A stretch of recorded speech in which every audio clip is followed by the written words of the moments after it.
प्रधानमंत्री जी का जो वर्चुअल कार्यक्रम बन रहा है वर्चुअल रैली का, सर क्या कार्यक्रम रहेगा और आज बैठक भी हुई है, महत्वपूर्ण बैठक हुई है।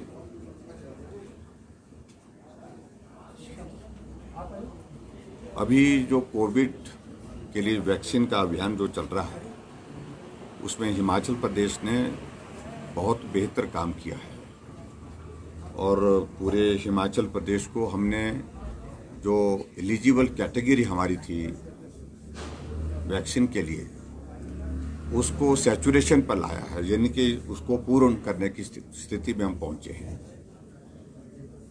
ये जानकारी जब प्रधानमंत्री जी को मिली है, स्वाभाविक रूप से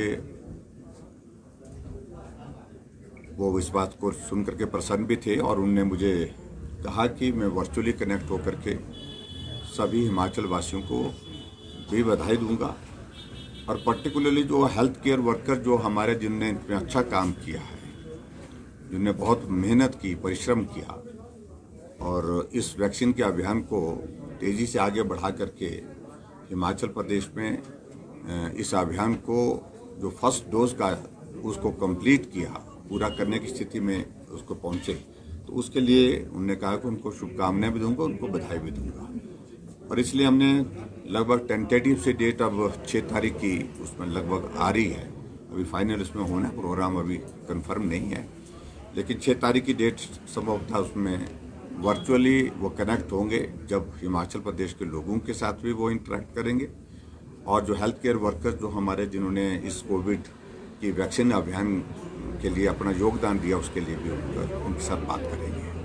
सर, हिमाचल प्रदेश का जो वैक्सीनेशन का 100% का प्लान है उसको विपक्ष में भी, सोसाइटी में भी चैलेंज किया जा रहा है और फैक्चुअली भी कुछ ऐसे गांव हैं जहां वैक्सीनेशन नहीं हो पाया है। जो टोटल पॉपुलेशन आपने लिया है उससे अधिक किया है, लेकिन इसके साथ साथ 15 लाख के आसपास जो बताया जा रहा है फ्लोटिंग पॉपुलेशन है। देखिए, जिनने विरोध करना है, जिन्होंने ऐसी बातें करनी वो करते रहेंगे।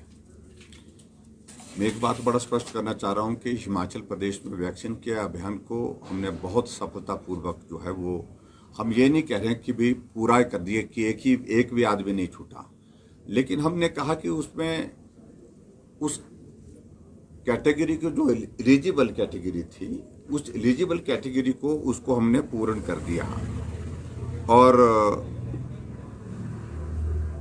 हमारे हिसाब से जो हमारी कैलकुलेशन है, हमारा फीडबैक है, अब इस प्रकार से कोई गांव कोई बिल्कुल वैक्सीन के बिना छूटा है, सिर्फ मलाना छूटा था। पिछले कल डिप्टी कमिश्नर खुद वहां जाकर के आए और आकर के वहां पर अभियान उसको जो है वो उसको पूरा करने के लिए वहां पर उन्हें वैक्सीन के अभियान को पूरा किया।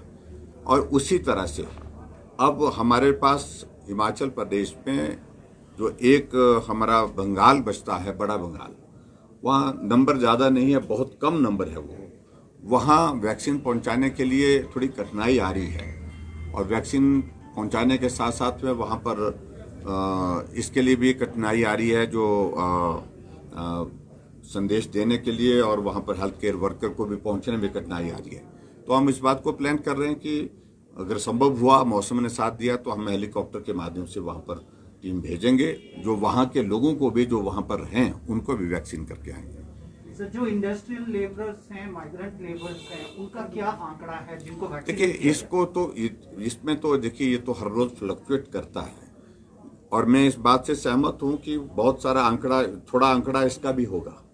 जो माइग्रेंट लेबर है उनको भी वैक्सीन हुई है, इसमें उसका भी आंकड़ा। अगर इन सारी चीज़ों को अगर हम नापें तो हम 100% से ऊपर चले गए। 100% से हमारी जो है कवरेज जो है वो वैक्सीन की उससे ऊपर चले गई है। ऐसी सूरत में इसको डिस्प्यूट करने का कोई औचित्य नहीं, कोई अर्थ नहीं है।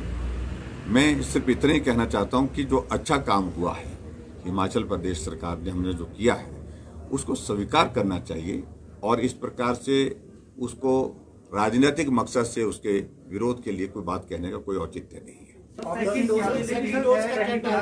थर्ड वेव अज्यूम कर रहे हैं, आर वी रेडी फॉर 1500 के आसपास एक्टिव केसेस हैं सर, अभी 1456। नहीं, देखिए, एक चीज तो आप लोगों ने देखी होगी कि हमारा एक स्थिति में यह आ गया थे 800 केसेस से बढ़कर के हमारा 2700 से ऊपर चला गया था। अब फर्दर जो है वो डिक्लाइन उसमें आ गया है। नंबर ऑफ केसेस जो है वो लगभग 1500 के करीब पहुंच गए हैं और उम्मीद करता हूं कि आने वाले समय में ये नंबर फर्दर डाउन आएगा और हिमाचल प्रदेश में अच्छी स्थिति होगी हमारी कोविड को हैंडल करने की दृष्टि से। जहां तक थर्ड वेव की बात कह रहे हैं तो मैं अभी तक भी इस बात से मना नहीं कर रहा हूं कि थर्ड वेव आएगी ही नहीं, ऐसा भी नहीं हम नहीं बोल रहे हैं, लेकिन ये भी बात सत्य है कि थर्ड वेव आएगी ही आएगी, ऐसा भी कहना जो है अभी तक कठिन है। तो हमारी प्रेपरेशन है, अगर थर्ड वेव आ भी जाती है तो उस सूरत में भी हम तैयार हैं।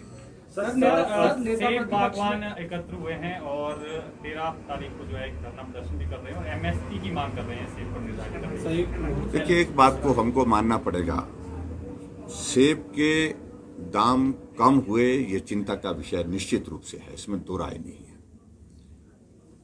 सरकार उसमें क्या भूमिका कर सकती है, इन सारी बातों को लेकर के हम भी आज शाम को एक मीटिंग करने वाले हैं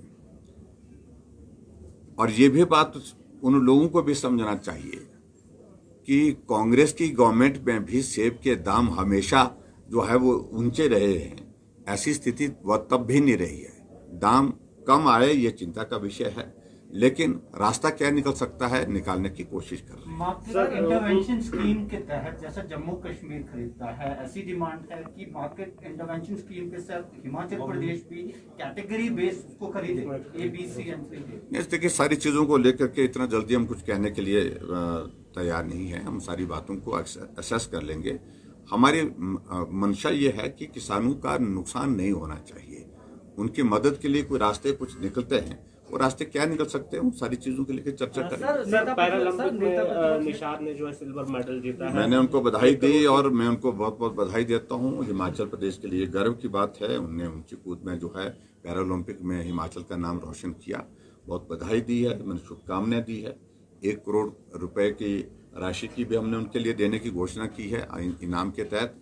और उसके बाद जब मेरी बात भी उनसे हुई है और बात करने के बाद जब आएंगे मिलेंगे और भी बातचीत बढ़ाई जा सकती है सर राशि। आने वाले समय में विचार करने के लिए सारी संभावनाएं रहती हैं, लेकिन फिलहाल हमने जो तय कल रात को तमिलनाडु में एक बॉक्सर गोल्ड मेडल जीती। हाँ जी, कल रात बॉक्सर है एक तो हिमाचल की सांगा से गोल्ड मेडल, क्या उनको भी इसी तर्ज पर दिया जाएगा? निश्चित रूप से। अब वो किस कैटेगरी में इसमें आ रही हैं, वो सारी चीज को लेकर के थोड़ा हम एग्जामिन कर रहे हैं, लेकिन निश्चित रूप से उनको भी मैं बहुत बहुत बधाई देता हूं और इस पर भी हम विचार करने के लिए खुले मन से तैयार हैं। नेता प्रतिपक्ष मुकेश अग्निहोत्री ने एक पत्र लिखा है प्रदेश के लोगों के नाम। उन्होंने कहा कि महंगाई जो है रोकने में सरकार नाकामयाब रही है और जो काम होने चाहिए थे महंगाई को लेकर वो नहीं हुए हैं। एक पत्र सर उनकी तरफ से जारी हुआ। जिनको वो पत्र लिखा होगा, मुझे लगता है कि मुझे मालूम नहीं, हमें तो प्राप्त हुआ नहीं है, लेकिन आने वाले समय में जब ये पत्र प्राप्त होगा तो पता करेंगे क्या लिखा उन्हें। ठीक है।